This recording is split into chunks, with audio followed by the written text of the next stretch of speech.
Alright folks, we're going to go into class El Numero 20. Now what I want to do here is talk about how we get into booths, festivals, business to business, things like that. Booths, festivals are pretty easy. We can do a Google Calendar. A lot of times we get invited to something like that. We just got invited to some library stuff where you get in groups of people. You need to search them out. Okay. We would like to have at least 2 events. Actually, we want 4 events, but booths, festivals, at least 2 of those a month. We also want to create an event, birthday parties, anytime we get in front of people like Boy Scout, Girl Scout, things like that. We need to have numbers. This is a numbers game. So it's a numbers business. I know that if I have 10 students come through the door, I'm going to sign up X amount of people. If I have 10 appointments, I know I'm going to sign up X amount of people. If I got 10 names and numbers, I know I'm going to sign up X amount of people. And those numbers change too, according to whether they're just names and numbers, appointments, or they actually walk through the door. So I want to think about a funnel, and I want to put a lot of people in that funnel. And then, the more people I put in the funnel, the more it's going to come out the bottom. So let's talk about the most basic one. A booth or a festival, we might be breaking a board, we might make balloon stuff to attract the kids in, but sometimes we don't quite reach our numbers. Now the booths, festivals, things like that, those are the easy things. But some months we don't have enough to get us our numbers. So let's say we should have at least 40 appointments a month minimum in most of our markets. Maybe 100, and we can argue about that as far as where those appointments come from, how valuable they are, etc. But when you have booths and festivals, you should get a lot of appointments for those. There are some months when those are more scarce, so we have to go to more guerrilla marketing, so to speak, down to the ground stuff. And this is what I call business to business. So here's the process. What you do is you go into a business, and preferably one that your students own. So you would make a list of all the businesses that your students own, and if your market attends there, what is your market? Women 25 to 50. Those are the mothers, grandmothers that are raising these kids. Those are the ones that you want to approach. And not that you don't want to approach everybody, but that's our target market. And what you would do is you go into the business, you ask for the manager. There's 2 ways of doing this. Let me do this first. I'm going to do the Big Brothers Big Sisters. We're partners with Big Brothers Big Sisters. It's a national charity, and so it has name recognition.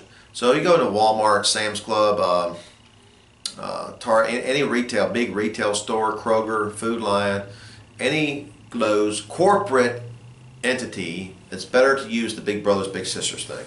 But right now what I want to do is talk about the business to business. So these are the small businesses that your students would own. You would go into that business and you would say something to this effect. Hey, my name's David Clements from American Freestyle Karate.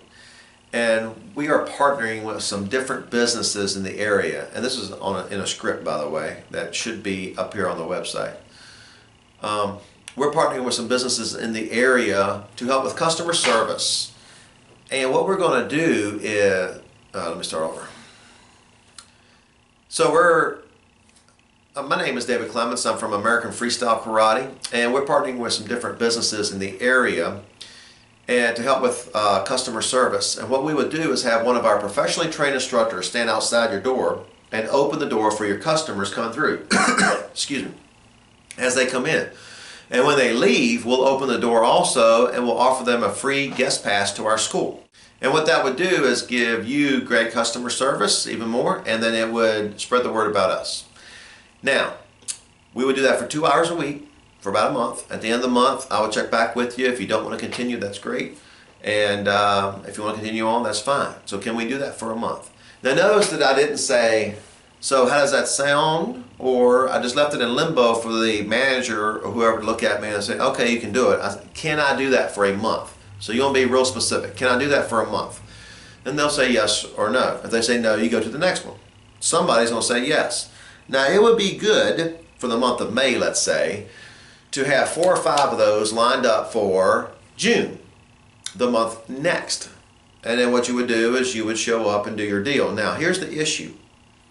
You need to do that ahead of time so that you know in June I might not have as many booths or festivals to get my numbers, so I can do that to fill my numbers, because I'm going to have somebody at Firehouse Subs for 2 hours on Tuesday. I can be at Blue Sky Bakery on Thursday for 2 hours.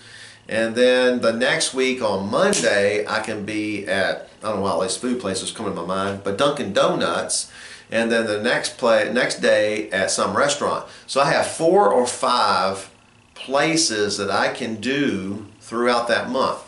And I can have 10 or 12 or 15. It's however aggressive you want to be about it. But let me tell you, nothing is more important than that new student signing up, getting that new student in the door. So you can say, well, I want to wait till this weekend. We got a bunch of activities this weekend. And let's say this weekend kind of flops. Well, if I didn't have hardly any appointments this week, other weekend flops. I don't have anything lined up for this week. Now I'm 2 weeks behind. I only got 2 more weeks left in the month. Or this might be the 3rd or 4th week of the month, and it's been bad. It's too late. So we want to plant a bunch of seeds ahead of time. Okay? So that is the business to business. All right, for corporate organizations, for Big Brothers, Big Sisters, the script would go something like this. And I'm going to go ahead and read this one. We are officially partners with Big Brothers, Big Sisters. We help them raise money for them in our local community. We are professional and courteous. We will simply greet them as they enter the store and hold the door for them if applicable. We will talk to them as they leave as to not to hinder them from shopping. And as a thank you for them supporting Big Brothers, Big Sisters, we will also give them a free guest pass to our karate school as well. We would like to set up a couple dates that we can stand outside your business. Can we do that? Can we do that? Okay, again, I'm asking that question, and then you go into setting up a date because they would have a calendar. But notice we talked about we're not going to hinder them. We assured the manager we're not going to hinder them coming in. We're going to hold the door if applicable, if you're in a position where you can do that. But as they leave, we're going to offer them a guest pass to our school if they donate to us. Everybody wants to help a charity organization, Big Brothers, Big Sisters. Now they might say they got to go ahead and write to corporate office or things like that. They might need a letter, authorization, and then contact me for that. But my point is it is real important that you take the fear away from the manager that you're not going to bother his customers, number one. Number two, when you go in there, you make sure that you're very professional, very professionally dressed, so that you leave a great impression for them. And it's a nonchalant thing. You don't want to be begging.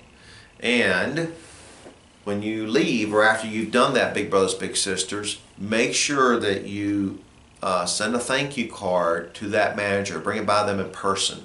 Even if you got another date set up, even after the first one, you do a thank you card and make sure that's neat. Don't be cheap on it. You might want to give them a little $10 gift or $20 gift to Starbucks or something like that. Thank you. It could be a bribe. But anyway, at least a thank you card. All right? That's your Big Brothers, Big Sisters. Both of these things, make sure that you go through the appointment script. All right? And for setting up the appointment. And especially the marketing survey, if you're doing the business to business, that leads into the appointment. Both of these will have the appointment. So in the as part of making the appointment, when you're opening that door for the person they're leaving, you're going to, and we have it in the script here, hey, I'm taking a survey. Can I ask you 3 quick questions? Say yes or no. What do you think is more important in a child, self-confidence or self-discipline? And that gets them thinking about the positive attributes of martial arts right away. And then they would say one of them or the other. And say, most of our adults join for self-defense or to get in shape. Which one do you think is more important? Self-defense or to get in shape? Physical fitness. And then they would say one of those. Have you ever thought about taking martial arts? And you go right into your spiel about making the appointment. Okay? So it's not that hard. All you gotta do is talk to people. Now, some will say no, and some will say yes. And the ones that say yes, just make your day. So if you get 10 no's, and you get 2 yeses, it was worth it. If you get 1 yes, it was worth it. Even if you have 10 no's, it's still worth it because you have that experience and you get better and better and better and better at it. Okay? So go out there and get it done.